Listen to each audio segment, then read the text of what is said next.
Je suis ici, devant l'usine de Grand Puits de lac nitrogène du groupe Agrofer. Et ce qui se passe ici est un scandale. 115 emplois supprimés, 115 familles frappées de plein fouet. Et je veux d'abord dire ici mon soutien total aux salariés. Derrière ces chiffres, il y a des vies, des parcours, des savoir-faire. Et ici, c'est une usine stratégique qui ferme, pendant que le gouvernement continue de parler de souveraineté industrielle comme si de rien n'était. La vérité, elle est simple. Leur discours est totalement déconnecté du terrain. Car ce site, il faut aussi le rappeler, était à l'origine un fleuron industriel français. Il a été vendu, puis revendu, jusqu'à passer sous pavillon étranger. Et aujourd'hui, on en paye le prix.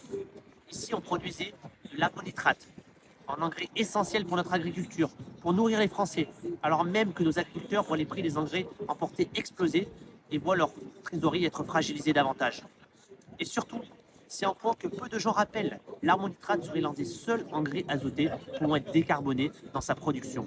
Autrement dit, fermer ce site, ce ne serait pas seulement perdre une usine, ce serait aussi fragiliser une filière d'avenir à la fois plus propre et plus souveraine. Et demain, on va emporter davantage, parfois depuis des pays comme la Russie. Voilà la réalité du terrain que l'on retrouve dans tant de secteurs industriels.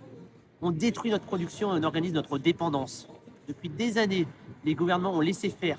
Explosion des coûts de l'énergie, concurrence déloyale, surréglementation. Et aujourd'hui, ils regardent les usines fermées. Grand Puits, c'est le symbole d'un échec.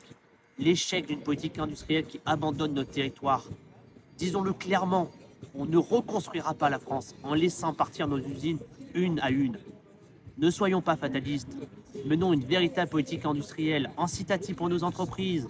Investissons dans l'énergie. Allégeons les normes excessives qui freinent notre production. Donnons-nous, enfants, les moyens de réindustrialiser notre pays. En tout cas, je suis aujourd'hui aux côtés des salariés. Je veux leur dire ici, de nouveau, tout mon soutien sincère.